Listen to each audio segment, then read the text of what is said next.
This is Paranoid from server 802. I wanted to make a video explaining the basics of subsidies. So Evony have this mechanism of giving your main city additional subsidies to give you various bonuses. So each city is going to have at least one subsidy. And if you go to the top left, I can see here a list of my subsidies. So I go here, I see the default subsidy that everyone is going to have is going to be the first subsidy I have. So I have a level 21 Korea. Obviously it starts at level 1 and it upgrades over time. And the culture of the city is going to be the same culture as my main city. So if I change my culture to Europe, then the first subsidy I have is going to be a European culture. And if I want to upgrade the quality of the city, because the first city you get is going to be a green subsidy or common. So if I want to upgrade it, I'm going to need to reach a certain level and then pay gems. So I'm going to click on the right arrow button on the right side.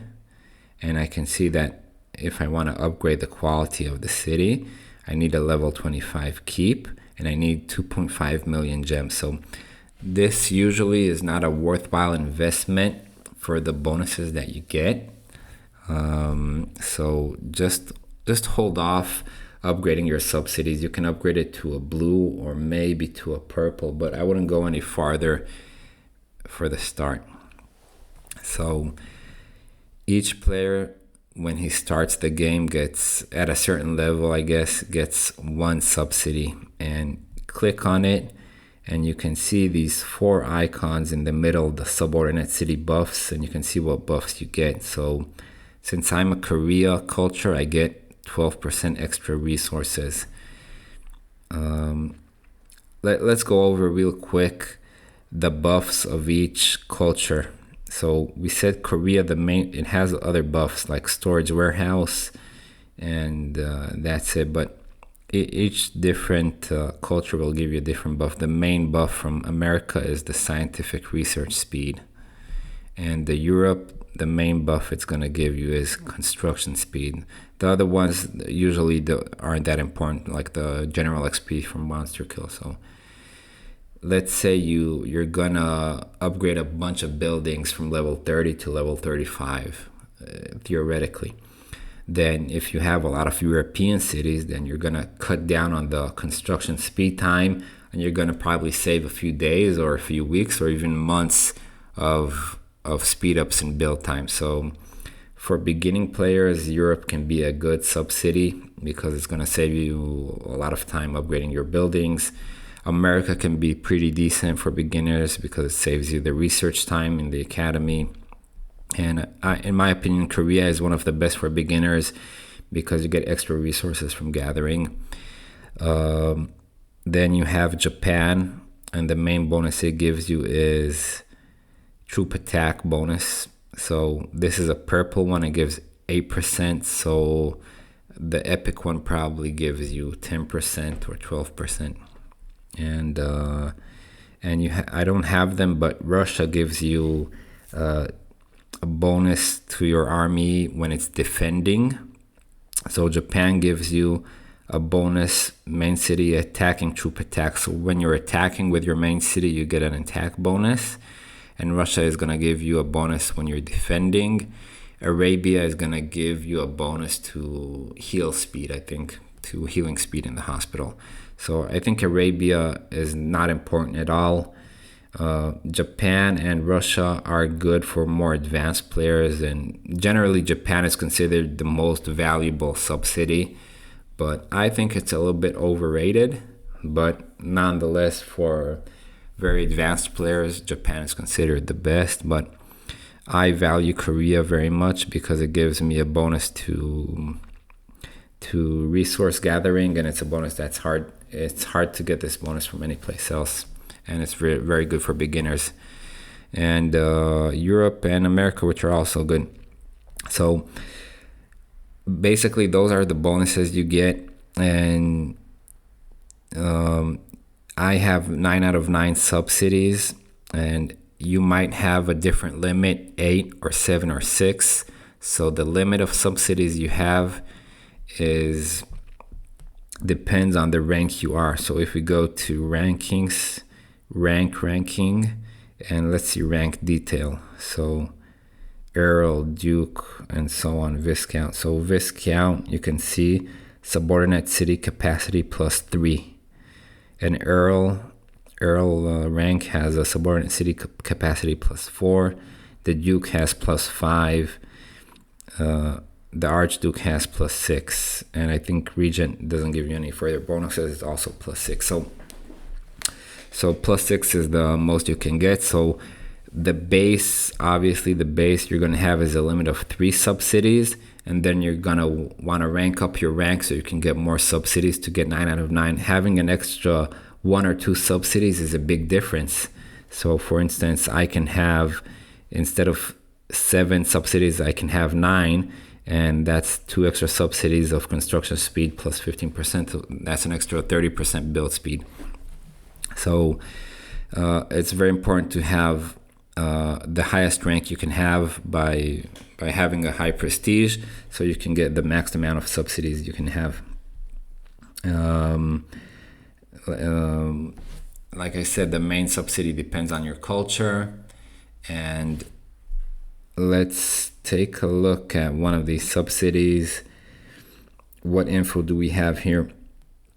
You have the mayor, and I don't want to go into it too much, but you want to have a general which has debuff to enemy troops. And here you can change the orientation if you want to have it economy oriented, war oriented, or balanced. At the beginning, I thought economy is good, but I came to the conclusion that it's not going to generate a lot of gold anyways. It's almost irrelevant. The economy oriented, the amount of gold you get from getting extra gold from the economy oriented is negligible, so you don't really need it.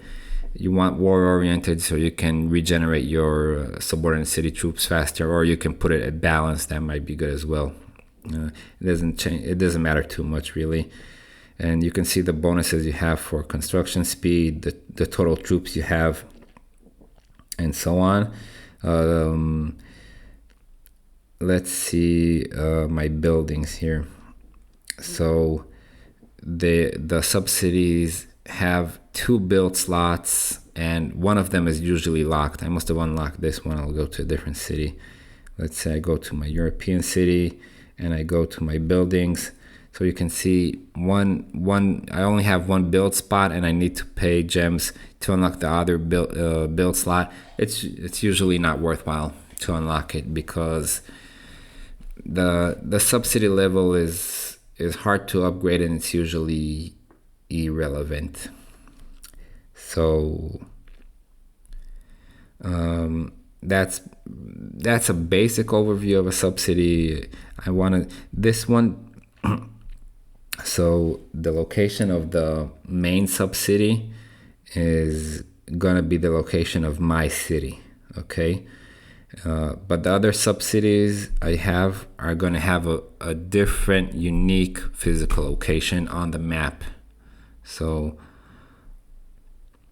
let's go here. So only the first one, the Korea, is gonna have the location of my main city because it's a default subsidy I get when I start the game. But if I go to this one and I go to the location, then it's going to be a different place on the map. And here it is, and I captured it, and it looks a little bit different than a normal city. So beginners many times confuse a player and a subsidy because they look the same. This is someone's subsidy, and it doesn't look too much different than a regular city. So this is someone's subsidy, and I can click details, uncommon subordinate city, culture, Arabia. So the Arabia, we said the bonuses are for hospital capacity and healing speed. I don't think those bonuses are really relevant for anything. So it's not a good subsidy, and it's a green subsidy. About capturing subsidies. So if I want to capture a subsidy from a different player, I need to attack it 10 times, or I need to be victorious 10 times in order to capture the subsidy. Obviously, I need to have room in my city to gain an additional subsidy. So I would need to have 8 out of 9 subsidies, or 7 out of 9, so I have room for another subsidy slot. And then I would need to attack this one 10 times in order to get it.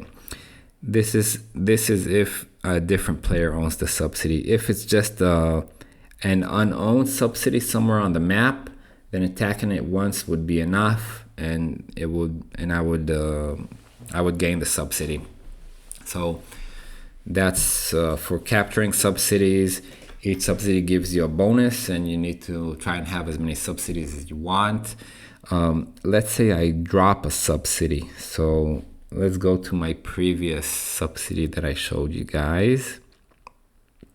And let's say I go to this, let's go to this European subsidy. And the subsidy has a level. It's level 19, so it has a level 19 castle and probably level 18 barracks and level 18 mounted troops and so on. So if I abandon this city, then someone else can capture it. So I can loan this city. Sometimes people loan a city to other players to help them achieve a certain task, and then they capture it back. So if one of my alliance players wanted a European city because he wants to upgrade his castle from level 34 to 35, and he wants a construction speed bonus, then I can abandon this. He will attack it, capture it, and he will get the bonus, use it.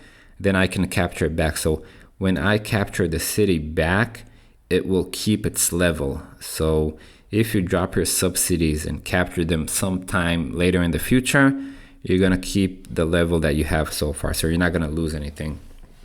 And if I wanted to abandon it, I would click the red sign right here on the top, and I would abandon it. Obviously, I don't want to abandon this one. What else there is to know about subsidies? So subsidies can help you defend, and they can help you attack. So here you can choose these two check marks if you want the subsidies to defend when you are being attacked. So usually this isn't going to be relevant for small players. You're always going to have this unchecked. Always have this unchecked, because if you have these marked and you get attacked and you die, then you're going to lose all the subsidy generals. You're not going to lose them. They're just going to end up dead, and you're going to lose all the troops on the subsidy general. So you're going to take heavy losses. Usually when you're small, under like 700 million power, you don't want to defend with your subsidies. So you're always going to have these unchecked, because when these subsidies aren't linked, that means if your main city gets attacked, these subsidies aren't going to help defend it, so they're not going to die. And if I have these checked, then it means when my main city gets attacked, these subsidies are going to try and help defense, or they're also going to get attacked and lose the generals in the army. So generally speaking, you either have these checked or you don't. And if you plan to defend, like if you're over 1 billion power, then you can have these checked, and it can help you defend. But if you're small and you don't want to defend, have it unchecked. You can still attack players even if those subsidies are unchecked. I can still attack and bring my subsidies along. So if I want to attack this monster, I can still bring my subsidies and get the bonuses from the subsidies. So for attacking, you can still bring them along. The important thing is that you don't defend with your subsidies. So just make sure that's unchecked. Let's see what else there is here. There's some information that Evony gives us, so we can go over it real quick. Unlock the subordinate city feature. We have that. And there are 5 types of subordinate cities: common, uncommon, the green, the blue, the rare, which is purple, and the legendary. The legendary is purple, and the epic, which is golden or yellow. And I may have not touched on it, but each level or each quality gives you a different bonus. Let's take a look at the European one. So I have an epic one, it's the highest quality, and I get 15% construction speed. If I have a purple one, I would get 12% construction speed, and for a blue one I would get 9% construction speed, and so on. So I have a blue Europe here. It's only 9% construction speed, but it's still a decent bonus. If you think that I would have 9 European cities with 9% construction bonus, that's an 81% bonus. So it still stacks up. So the bonus depends on the quality. It's not a huge difference, but it still adds up. What else do we have here? You can produce gold and train troops. Like I said, the gold produced is really negligible. It's not important, and so are the troops that are trained in your subordinate city. So keep in mind, my main city is 35, and my subordinate cities are level 21 or level 20. And a level 20 city is gonna give you probably like T7 or T8 troops, and T7 and T8 troops are basically garbage. They don't help anything. So I wouldn't waste too many resources upgrading the buildings here, like speeding this up and upgrading the buildings here to get to a high level, because it's going to cost me, I don't know, months and years of speed ups to get to level 25, and even then I'm only going to get like T10 troops, which are basically useless. So right now at your level and my level, don't bother speeding up the buildings and upgrading the buildings because it's not worthwhile. It is worthwhile if you're level 40 or level 39 keep and you basically finished every aspect of the game. Then you can decide maybe you want to upgrade your subsidies, but at this point don't do it. What else do you have here? When your main city or one of your subordinate cities is under attack, the troops from other cities will help defend, but the troops in a subordinate city cannot be sent to battle if you do not have a mayor in it or turn the automatic fight option off. So basically it says if you want your subsidies to help you defend, you have to have a mayor and you have to have these selected. And the last point they give is when a player occupies a new subordinate city, it will be reset to level 1. And when a player occupies a subordinate city that he used to own, it will be reset to the previous level. This, I mentioned this before, if I drop this European city and then I recapture it a week from now or a month from now, it will be level 19. If a different player captures it and he never owned it before, then it's going to start off at level 1. That's it about subsidies. Basically, it's a physical city somewhere on the map that's not a normal player. It's just a subsidy player. It gives you bonuses, and you want to try and have as many as you have with the highest quality. And beginner players should focus Korea or Europe and even China and America. Keeping that in mind, the most valued subsidies in the game are the Japans and maybe even the Russians, but the Japans because they give you a bonus to attack. Main city troop attack plus 8% for the legendary. That's pretty much it. I don't want to go into detail about the generals and the gear that you need, so I'll keep it at that for now. Have a good day.